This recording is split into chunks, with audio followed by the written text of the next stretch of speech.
네, 6페이지 유동자산 하고 있죠. 유동자산의 6페이지에 37번 할 차례입니다. 어제 대여금까지 했거든요. 어제 적어드렸던 게 채권. 지금 당좌자산에서 채권을 하고 있는데 채권은 매출 채권도 있고요. 기타 채권도 있습니다.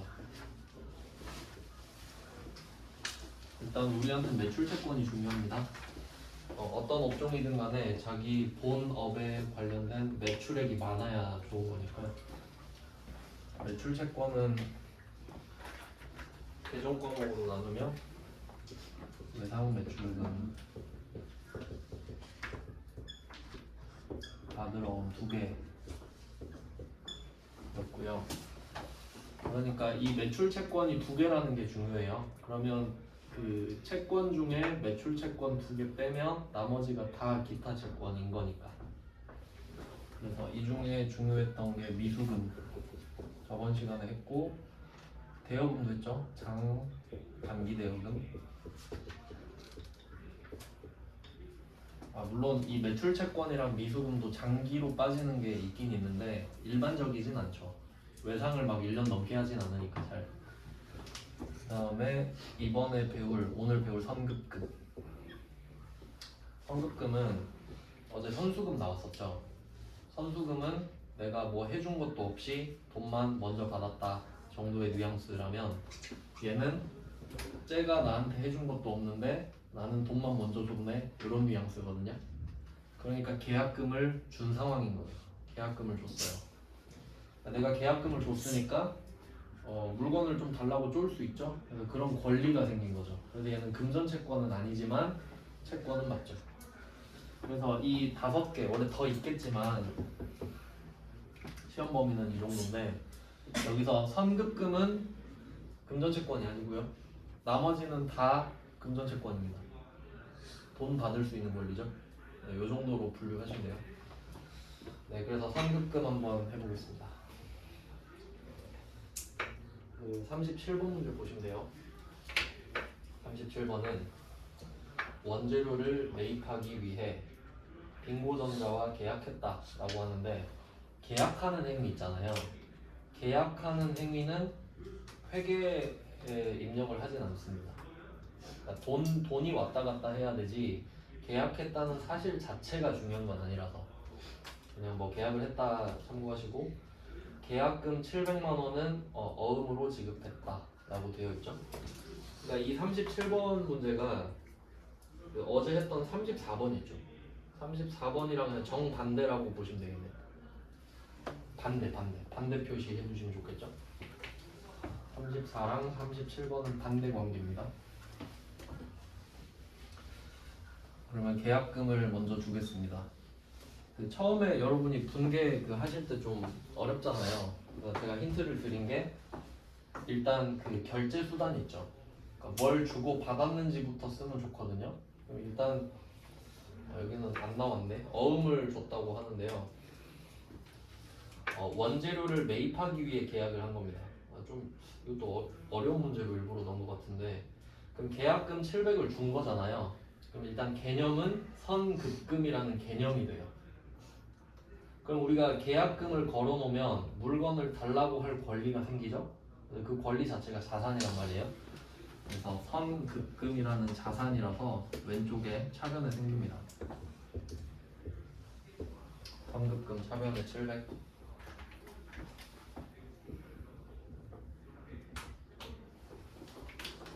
자산입니다. 채권이 생겼어요. 채권. 그리고 그 계약금을 걸어놓으면은 누구한테 그 권리를 행사할 수 있는지도 같이 적거든요. 700 줘놓고 까먹으면 안 되잖아요. 누구한테 줬는지 쓰겠습니다. 여기는 빙고전자죠.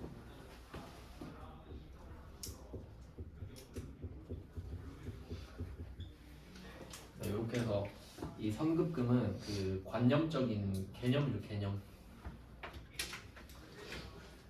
그리고 이 선급금에 대해서 뭘 줬냐라고 하면 여기서 현금 주면 딱 좋은데 그게 아니잖아요. 그게 아니라 어음을 줬다 이렇게 되니까.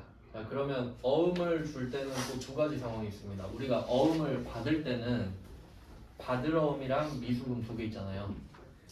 받으러음과 미수금. 어제 표 그려드렸죠? 우리가 약속어음을 받았을 때 매출에 관련해서 받으면 받으러음, 그게 아니면 미수금이었죠?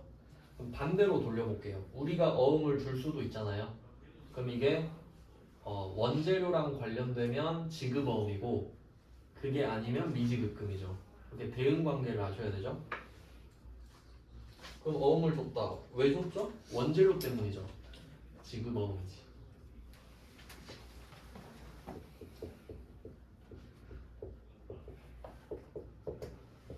지급어음입니다. 그러니까 여기에는 안 보이지만 이 선급금의 명분을 생각해보면 이 선급금 안에 원재료가 숨어있죠. 그러니까 우리가 실질적으로 사고 싶은 건 원재료지 지금 계약금을 주는 것 자체를 산 게 아니잖아요. 그러니까 계약금은 그냥 스쳐 지나가는 그 약간 일시적인 개념이죠. 임시 계정. 그래서 이때 지급어음은 부채거든요. 어음만 줘놓고 돈은 아직 안 줬으니까 부채의 증가. 그러면 또 이 부채가 누구한테 생겼는지를 적어야 되는데 그게 빙고전자잖아요. 아, 요거는 34번이랑 딱 비교하면 좋겠네요.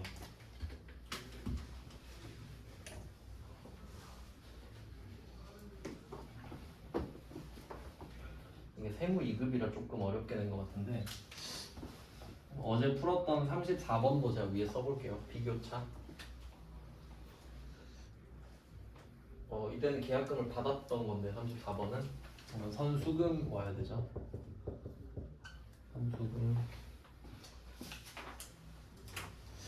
네, 금액은 500만 원으로 돼 있었어요. 그러니까 이때 이 선수금 500만 원이 이 선급금이랑 대응하는 개념이죠. 줬다 받았다니까 인성이었고 얘는 부채잖아요. 상대방이 나한테 계약금을 걸었으니까 나한테 뭘 해달라고 할 권리가 생기고 나는 의무가 생기고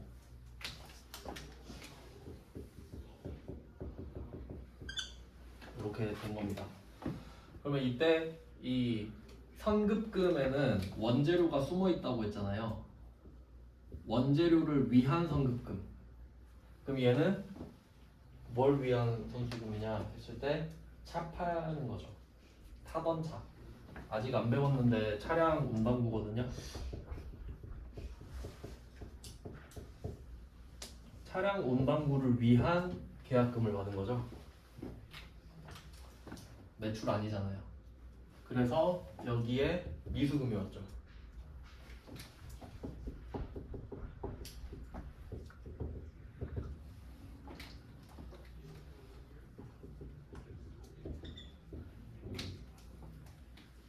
어제 했던 거니까. 그러면 경우의 수를 생각해 보면 이때 이 34번 문제가 자동차가 아니라 제품을 판매하기로 계약했다일 수도 있죠. 그럼 그때 이 미수금은 받으러움으로 바뀌죠. 맞죠? 그럼 또 반대로 생각하면 내가 지금 계약금 주고 있는 게 얘도 차 때문일 수도 있잖아요. 차 때문에 계약금을 줬을 수도 있죠. 그럼 얘는 미지급금으로 바뀌는 거예요. 이게 포인트겠지. 그러니까 어음은 내가 무엇을 사고 파는지에 따라 계정 과목이 바뀌는 애죠. 어음은. 근데 계약금이라는 그 개념은 절대 안 바뀌어요. 이름이. 원재료를 사든 제품을 팔든 딴 걸 사든 딴 걸 팔든 계약금은 그냥 선급금 선수금 이렇게 정리가 돼야 돼요. 아시겠죠? 계약금은 상수 항상 똑같아요. 계정 과목이. 근데 약속어음은 변수지. 상황에 따라 바뀌니까.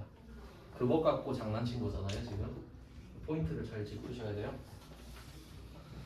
네, 이렇게 해서 지금은 계약금을 준 상태고요. 37번은 계약금을 맡긴 거고 이제 38번으로 넘어가면 물건을 받는 거거든요. 물건을 받아요. 자, 그럼 38번은 연결된 문제는 아닌데 자리를 참고하시면 돼요.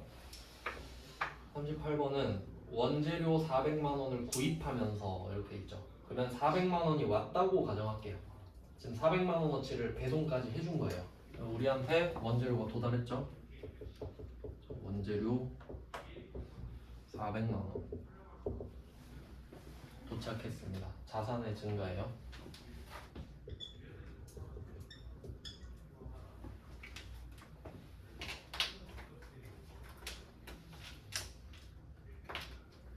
네, 근데 보통 계약금을 10분의 1, 10% 정도 걸죠.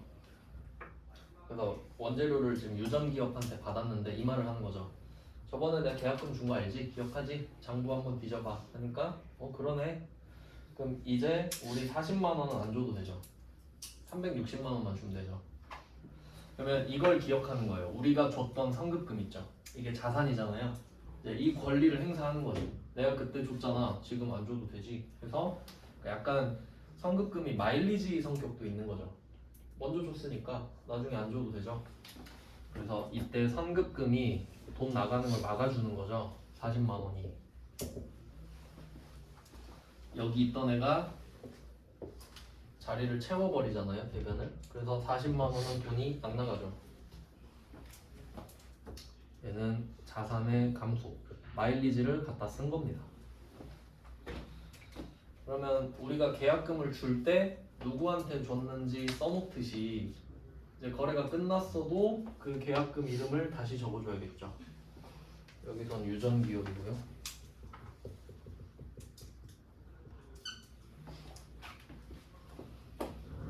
네, 이렇게 되는 겁니다. 그러면 우리는 여기서 360만 원만 추가로 결제를 하면 돼요. 360만 원만. 뭘로 할 거냐? 그러니까 또 어음이네. 그럼 여기는 이제 주인공이 나와 있죠. 원재료. 그러니까 얘도 사실 원재료 때문이었으니까 지급어음이고, 지금도 당연히 원재료 때문이죠. 그러니까 지급어음. 그러니까 만약에 지금 받은 물건이 자동차였으면 미지급금일 거라는 거지. 네, 그러니까 어음 가지고 엄청 많이 틀린다고 제가 계속 강조하고 있죠. 그래서 지급어음입니다.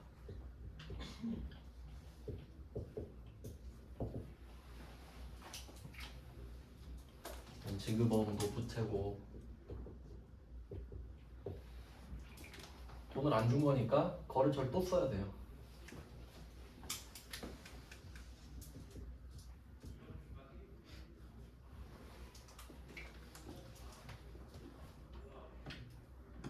선급금에 대한 거래처는 끝내는 거죠. 이름을 지우는 거고, 지급어음에 쓰는 건 이제 시작하는 거죠. 내가 나중에 줄게 이 말이고. 그래서 계약금은 이런 식으로 임시 계정의 성격을 갖게 되는 거죠. 네, 뭐 나중에 선수금도 이런 패턴으로 나오겠네요. 이렇게 하면 지금 채권을 본 거죠. 채권. 매출 채권이랑 기타 채권 본 거 맞죠? 5개. 그러면 이거는 그 채권 중에 또 어떻게 한정을 할 수 있냐면 국내입니다. 국내 한정이잖아요. 지금 한국에서 다 거래하고 있죠. 근데 우리가 거래를 한국에서만 하나요? 그 우리나라가 자원이 없잖아요. 실제로 GDP 절반 이상이 수출이거든요. 이제 해외가 나오죠. 오늘 그린 거 7페이지 보시면 주제가 외화죠.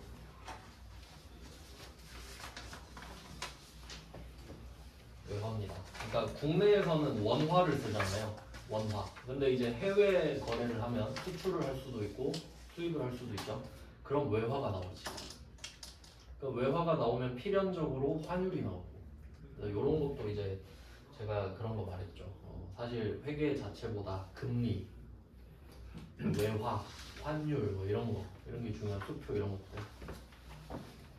일단 좀 개괄하고 시작하겠습니다.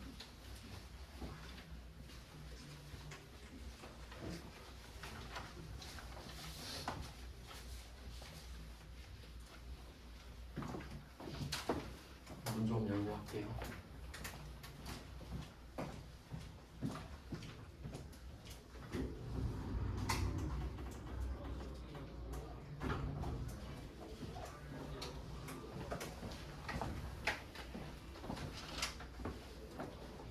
환율을 말씀드릴 건데 환율은 저는 환율을 이렇게 생각합니다. 교환 비율이라고. 교환 비율. 몇 대 몇으로 바꿀 거냐고. 그럼 달러로 예를 들어볼게요. 달러가 있어요. 그 경제뉴스 보면은 꼭 알려주는 게 있어요. 맨날 알려주는 거. 첫 번째 $1 환율. 원과 달러의 비율. 그리고 코스피 지수, 코스닥 지수. 이건 꼭 알려주죠. 오늘의 환율을 한번 볼게요.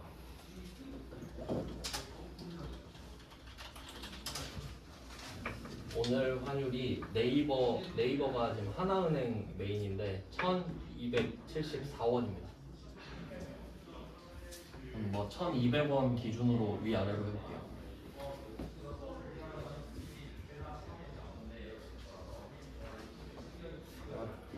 듣기 좀 시끄럽네요. 닫아야겠네요.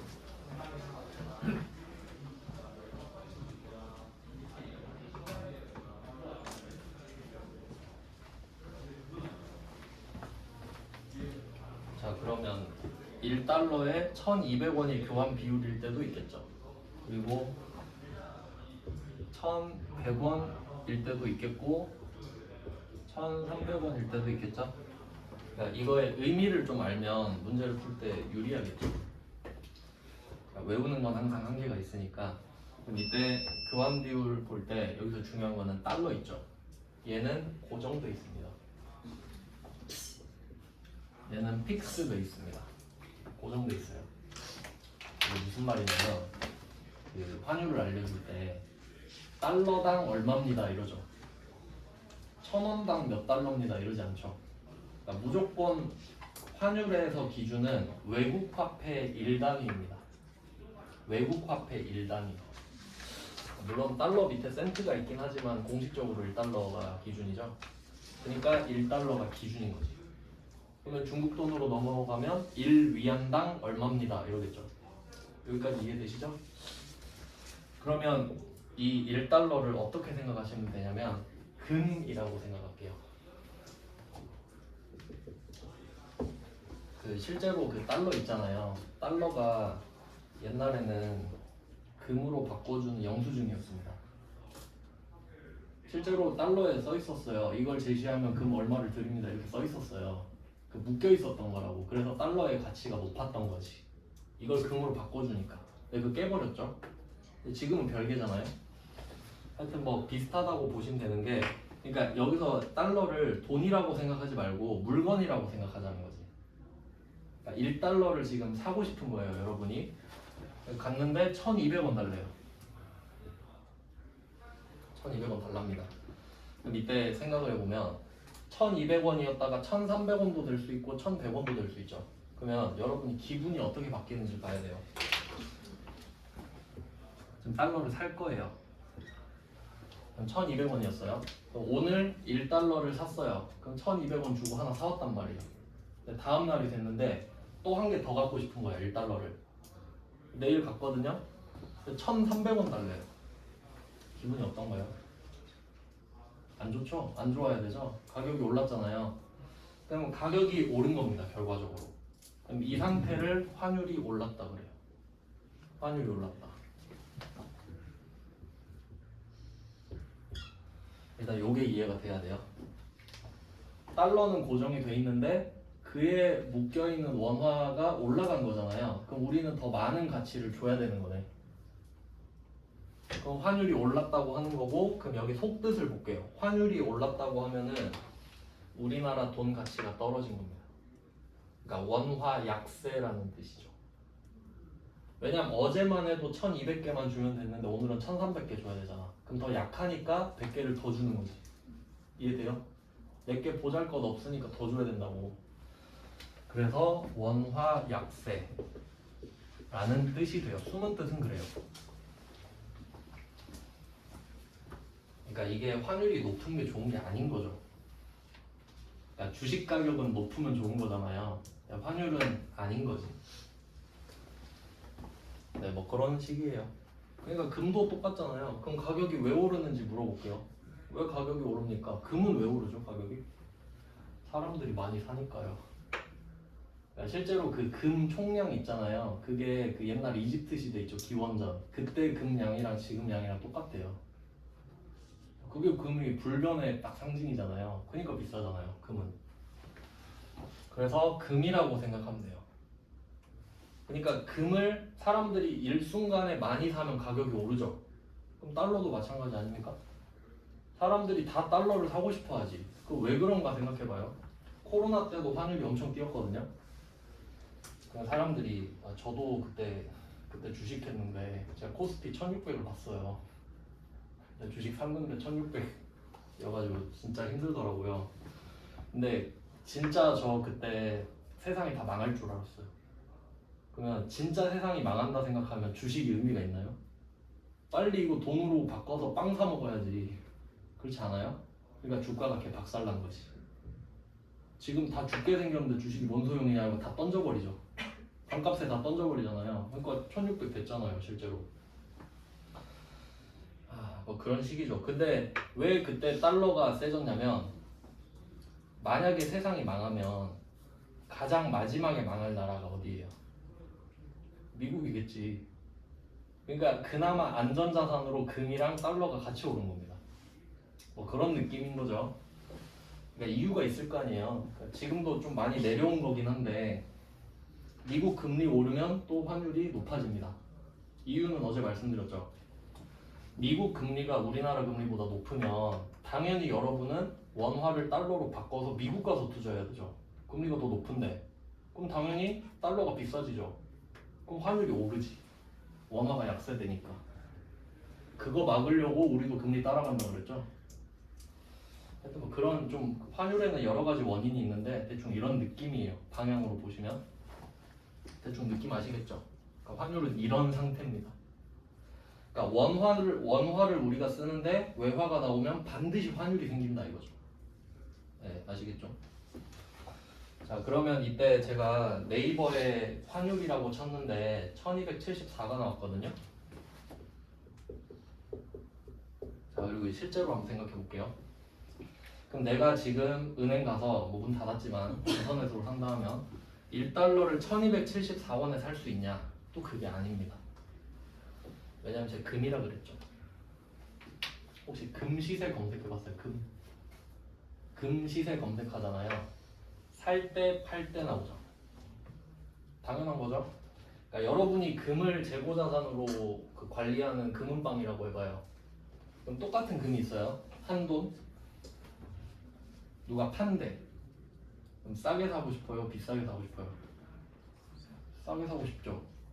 근데 이 방금 싸게 산 거를 누가 바로 사러 온 거야. 그럼 어떻게 팔아야 돼요? 비싸게 팔아야지. 뭐 내가 자원봉사자는 아니잖아요. 내가 플랫폼 역할을 해주니까 살 때는 싸게 사고 팔 때는 비싸게 팔겠다. 나도 돈 벌어야지. 이거 맞죠? 그러면 달러도 마찬가지지. 은행 입장에서는 달러가 재고예요. 이거 팔 수 있잖아요. 그러니까 얘네도 싸게 사서 비싸게 팔고 싶겠지. 당연한 거 아니에요? 그러니까 이거 네이버 치면 하나은행, 신한은행 나오거든요. 둘이 환율이 달라요. 이유가 뭘까? 둘이 사온 가격이 다르니까요. 걔네들한테는 달러가 재고자산이라니까. 그러니까 걔네들이 싸게 사왔으면 환율을 낮게 책정하겠죠. 뭐 그런 느낌이에요. 금은방마다 가격 다 다르잖아요. 그 느낌이라고. 그럼 이때 1274원 이거 가지고 뭐 할라 했지? 1274원. 이게 검색했을 때 나온 게 기준 환율이거든요. 근데 제가 그 금도 살 때 팔 때 가격 다르다 했잖아요. 달러도 마찬가지입니다. 살 때 팔 때가 다르겠죠. 그러니까 여러분이 은행 가서 달러를 사잖아요. 그럼 비싸게 사야 돼요. 그리고 그걸 바로 팔면 본전이 안 된다는 소리지. 그것보다 싸게 살 테니까. 맞죠? 그러면 분명히 두 개가 있을 거란 말이에요. 그럼 일단 우리가 살 때가 비싸다 그랬죠. 팔 때가 싸고. 그럼 얘는 뭐냐 검색하면 나오네. 얘 두 개 평균. 왜냐면 우리가 네이버 검색할 때 그냥 오늘 얼마 정도 하지? 이런 느낌이죠. 살 거 아니고 팔 거 아니에요. 그냥 오늘 얼마지? 대충 1274원이구나. 이거 가짜죠. 기준 환율. 기준 환율은 살 때 팔 때 평균, 중간값이라고 해도 되고 평균이라고 해도 되죠. 그냥 평균 쳐놓은 거예요. 대충 위로 한 20원씩 붙어요. 대충. 그러면 이때 살 때 팔 때는 진짜죠. 그러니까 환율은 원래 5개 있거든요. 그러니까 살 때 팔 때인데 이 사이에 하나씩 더 있어요. 그러니까 사서 송금할 때. 그 송금은 실제로 안 줘도 되니까. 근데 그것까지 할 필요는 없고 3개가 있다 정도만 하시면 되지. 살 때, 팔 때 그 기준. 그래서 이게 가짜. 왜 가짜입니까 이거? 이 환율에 살 수 있어요? 못 사잖아요. 이 환율에 팔 수도 없죠. 참고용이죠. 이거 구분해야 됩니다. 가짜랑 진짜가 있다는 걸.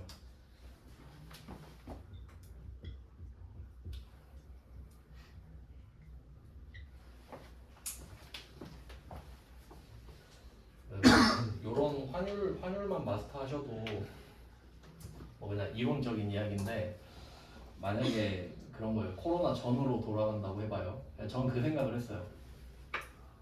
코로나 한창 때 코로나 1600 됐을 때 그때 환율도 올랐거든요. 1400원대였던 걸로 기억하는데 생각해보니까 너무 당연한 거예요. 그러니까 살다 보면 역병이 돌 수도 있잖아요. 그거에 배팅한 사람도 있지 않았을까 생각이 드는 거지. 그럼 그 사람들은 환율이 1000원, 1100원일 때 꾸준히 모아놨겠구나 생각이 드는 거야. 그리고 역병 한번 돌면 환율 뜰 게 뻔하잖아요. 아 이때 먹고 돈 벌겠구나 싶더라고. 그리고 또 장기적으로 본 사람들은 코로나로 다 죽는다 이게 아니라 어차피 사람은 극복할 거야. 그럼 1600에 다 들어갔겠지 코스피. 그러니까 보통 그 역사를 공부하면 좀 그런 이야기를 하잖아요. 저는 그런 생각했거든요. 그런 거 보면서. 그러니까 뭐 여러분이 역병 한번 더 돌지 않을까 배팅하면은 또 사놓으면 되지. 1200원, 1300원일 때 1500원에 배팅을 한다면 물론 돈이 있어야 되겠지만요. 그럼 15억어치 사놓으면은 그러니까 막 12억 원어치 사놓으면 13억에 팔 수 있고 뭐 그런 개념이죠.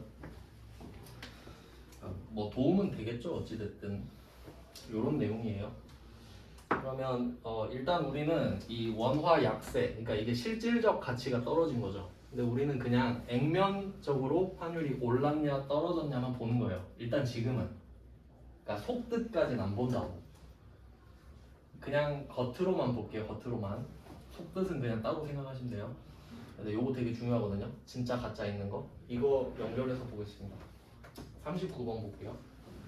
7페이지에.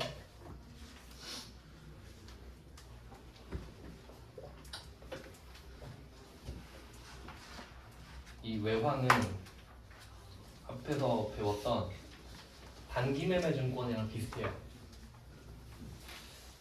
그 묶어서 좀 설명을 드릴게요. 단기매매 증권, 그러니까 단타죠, 단타. 아 맞아, 그 단기매매 증권 때 설명을 안 드렸는데 이게 취득, 평가, 처분 3단계라고 했잖아요. 평가는 없을 수도 있죠. 12월 31일이 되기 전에 팔아버릴 수도 있으니까. 이렇게 3단계가 있는데 이때 취득도 예외고 평가도 예외였던 거 기억나세요? 그러니까 취득은 원래 자산을 취득할 때는 그 부대 비용 있죠. 부가적으로 들어가는 거. 옷 살 때 택배비 같은 거. 그 택배비를 옷값에 붙여버린다 그러죠. 그러니까 예를 들면 이런 느낌이에요. 내가 10만 원짜리 옷을 샀는데 10만 원짜리 옷을 샀어요. 서울에서 옷을 파는 거야. 그럼 내가 10만 원을 내면 이 옷을 가질 수 있거든요. 소유권은 이전이 되겠죠. 10만 원 입금해주면 대신 이 옷을 안 보내주겠지. 택배비를 안 냈으니까. 그럼 배송비를 3,000원 냈다고 할게요. 보내주세요 해서 받았어요. 근데 이 옷이 나한테 너무 커요. 수선했어요. 수선해서 뭐 한 5,000원 했다고 합시다. 자, 그리고 이걸 입고 친구 만나러 갔어요. 친구가 물어봐요. 옷 샀어? 이쁘네. 얼마짜리야? 뭐라고 할 거냐? 이거 108,000원짜리야. 라고 하는 거예요. 부대 비용이잖아요. 그러니까 이게 부대 비용을 언제까지 더하냐면 내가 자산을 사잖아요. 그럼 그 자산한테 바라는 거 있죠. 바라는 거. 그럼 내가 이 옷을 왜 샀겠어요? 딱 맞게 입고 싶으니까. 그럼 일단 입으려면 배송비 내야 되고 딱 맞게 입으려면 수선해야 되고 그래서 내가 원하는 상태가 됐죠. 그러니까 내가 원하는 옷은 108,000원인 거예요. 그냥 옷은 10만 원이지만. 그러니까 이런 논리라고 생각하시면 돼요. 일단은. 그래서 원래 취득 부대 비용을 다 더해버린다 했잖아요. 근데 단기 매매 증권은 이때 여기 해당하는 게 수수료죠. 구분해버렸죠. 따로. 그리고 평가는 원래 자본이죠. 얘는 수익 비용으로 잡아버렸죠. 도대체 얘는 왜 그러냐 이거지. 이유가 단기 매매 증권이라 그래요. 그러니까 이게 컨셉이 단타잖아요. 여러분이 단타를 친다 생각해봐요. 스캘핑을 하는 거 진짜 몇 초 단위로 파는 거 있죠. 그러면 얼마에 들어가서 얼마에 나오는지가 중요하죠. 수수료가 그 가격을 희석하면 안 되잖아요. 수수료는 별개로 보고 해야지 이거를. 그러니까 그 특성 때문에 단기 매매 증권은 취득 부대 비용을 빼버리는 거라고. 알겠죠? 구분을 해야 될 거 아니에요. 얼마에 들어갔는지. 수수료 때문에 마음이 흔들릴 수 있으니까. 그리고 평가는 자본인데 왜 수익 비용으로 해버리냐. 얘는 의도 자체가 단타를 칠 거죠. 그러니까 내가 12월 31일에 갖고 있어서 평가를 했지만 어차피 팔 거잖아요. 그러니까 평가를 해도 판 것처럼 해버리는 거예요. 그냥 어차피 팔 거 아니야 그냥 판 걸로 해 이런 느낌. 그러니까 단타라는 것 자체가 회계에서는 엄청 예외거든요. 회계는 장기전이에요. 그건 아직 안 배워가지고 말씀 못 드리는데, 그러니까 얘는 그 특성 자체에 반대되는 애기 때문에 이런 특성이 나오는 겁니다. 예외 상황 자체가 예외니까 얘도 예외가 된 거예요. 그다음 이제 외화 거래라고 할게요. 외화 거래는 어떤 패턴이냐면 우리가 돈을 빌려줄 수 있죠. 내가 갖고 있던 달러를 빌려줄 수 있죠. 그리고 내가 물건을 파는데 달러로 받기로 할 수도 있죠. 그럼 그 두 가지를 생각해 보면 돈을 받는 상황이죠. 그럼 돈을 받는 쪽. 내가 돈을 빌려주고 물건 외상을 주고. 반대로 돈을 빌릴 수도 있죠. 달러 빌리고 원재료를 살 수도 있잖아요. 외상으로. 그러니까 그게 외화 거래인 거예요.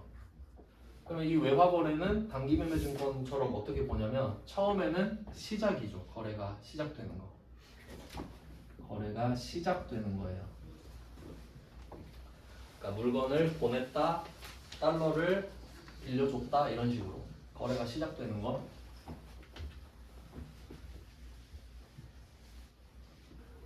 그 다음에 12월 31일이 되면 얘도 평가를 해요. 그때 환율이 있을 거니까. 그러니까 이게 주식이랑 환율이랑 좀 비슷한 개념이 있죠. 근데 문제는 뭐냐면 주식은 방향이 하나예요. 그 말은 주식 가격은 오르는 게 무조건 좋죠. 떨어지면 무조건 나쁘죠. 그러니까 모두에게 똑같잖아요. 근데 외화는 달라요. 한번 생각해 볼게요. 거래가 두 개가 있는 거예요. 채권이 있고 채무가 있는 거죠. 채권, 채무. 내가 달러를 받을 수도 있고 달러를 줘야 될 수도 있잖아요. 그럼 한번 생각해 볼게요. 우리가 물건을 수출했다고 하겠습니다. 수출하는 기업은 뭐 삼성전자나 SK 하이닉스 뭐 이런 기업들 있죠. LG전자 이런 기업들이 수출을 한다고 해봐요. 그럼 배에다 물건을 싣는 걸 선적이라고 합니다. 선적할 때 환율이 1,000원이었다고 할게요. 1,000원이었어요. 그럼 물건 일단 보내고 돈을 보통 나중에 받는데, 그럼 물건 보낼 때는 네이버 쳐보니까 1,000원이었거든요. 그러면 얘가 바라는 게 뭘까 생각해봐요. 나중에 입금될 때 환율이 올랐으면 좋겠다, 떨어졌으면 좋겠다. 올랐으면 좋겠다지. 물건을 보내줄 때는 1,000원 정도 받겠군이라고 생각했거든요. 근데 입금될 때 1,100원 되면 개꿀이죠. 그러니까 수출 기업은 환율이 오르는 걸 바라겠지. 맞죠? 그러니까 수출 기업은 환율과 기분이 같죠.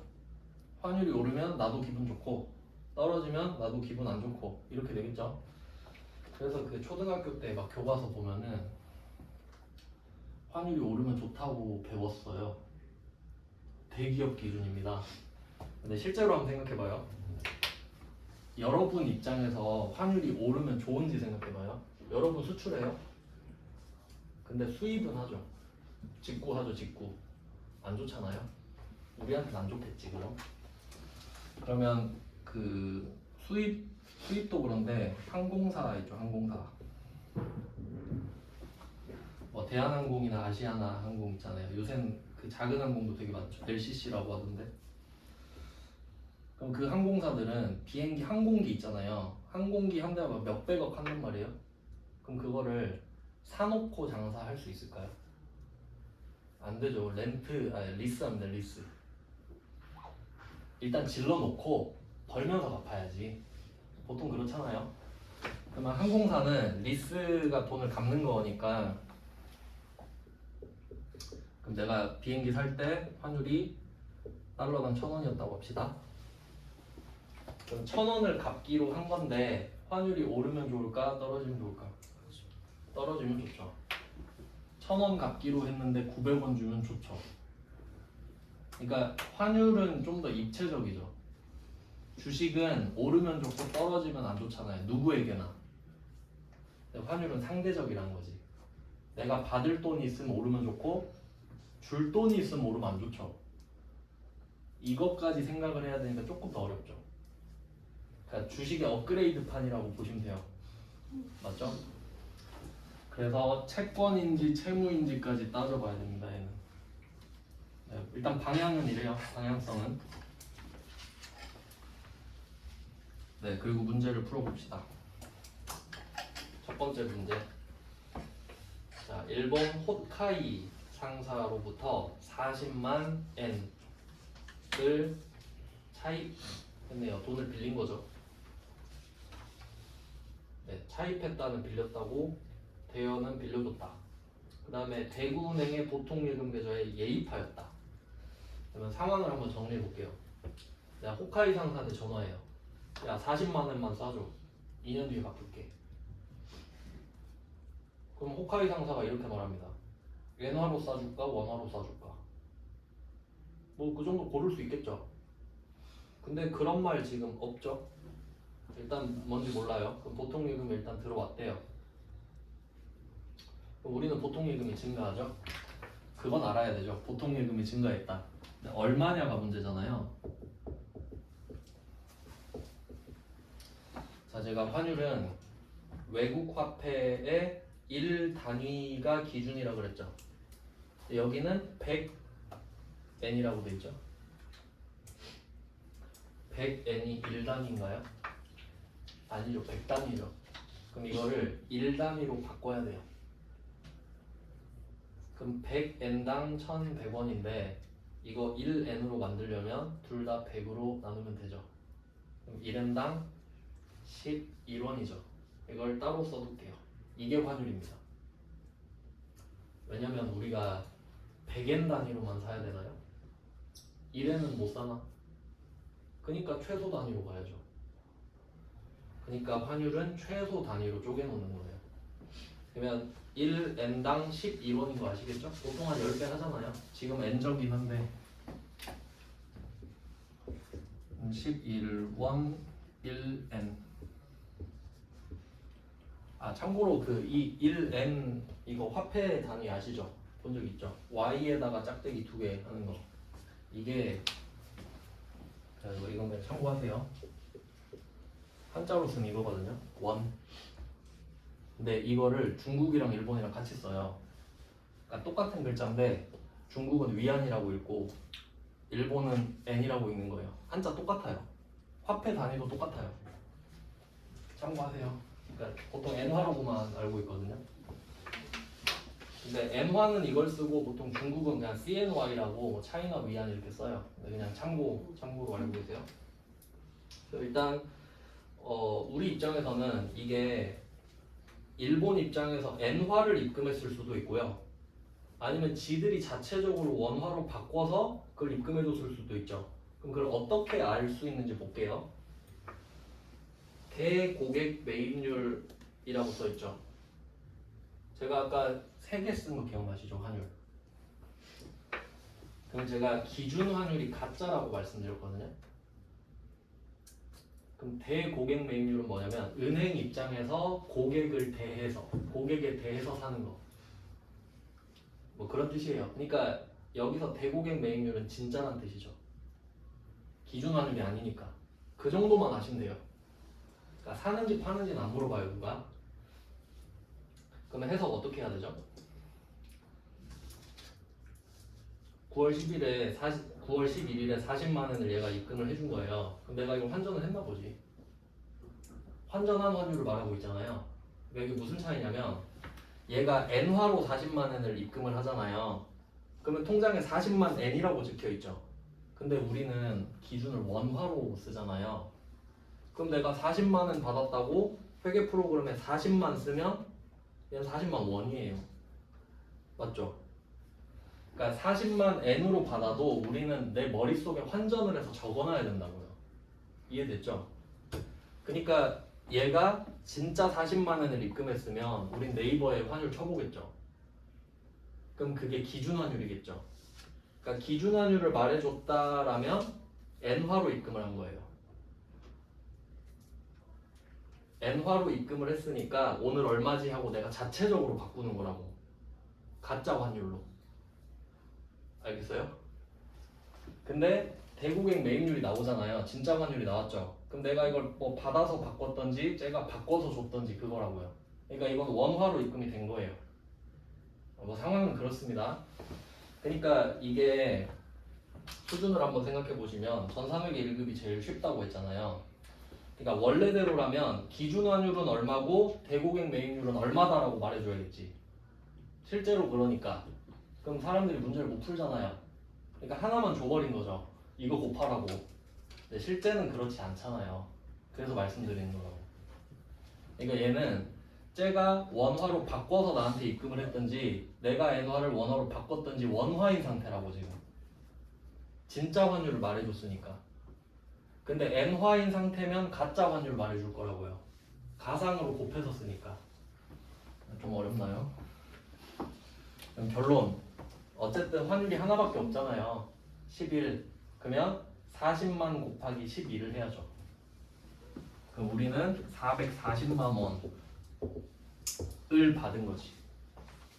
지금 우리나라 돈으로 바뀌어 있는 겁니다. 왜냐면 진짜 환율을 말했기 때문에. 내가 바꾼 환율을 말했으니까. 그래서 보통예금 자산 증가.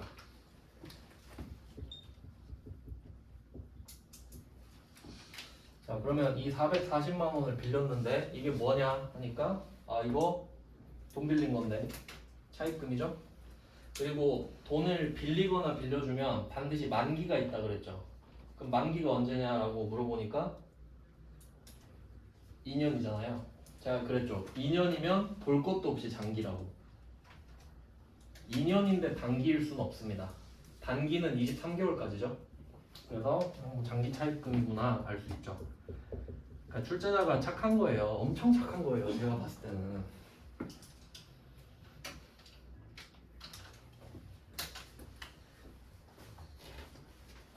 네, 뭐 그렇죠.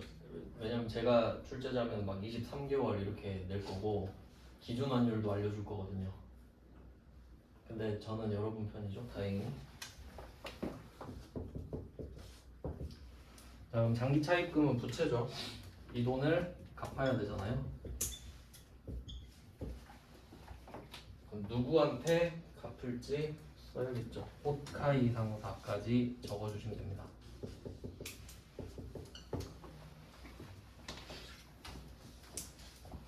자, 한 문제 풀어봤는데 우린 이걸 풀면서 무슨 생각을 해야 되냐면 첫 번째, 외화거래가 이거 끝까지 안 썼네요. 시작하고 평가하고 종료되겠죠. 시작하고 그럼 돈 빌리고 12월 31일 지나면 평가하고 그리고 돈을 갚으면 종료되고 이 패턴이 똑같다는 거예요. 그러면 여기선 일단 시작에 해당하죠. 지금 야 돈 좀 빌려줘 해서 너랑 나랑 거래 시작했죠. 근데 그 거래가 채무죠. 내 입장에서. 그럼 일단은 이렇게 되는데 나중에는 우리 입장에선 환율이 떨어지길 바라겠지. 네, 요 정도 방향성입니다. 일단 이렇게 해놓고 좀 쉬다가 이제 본격적으로 하겠습니다.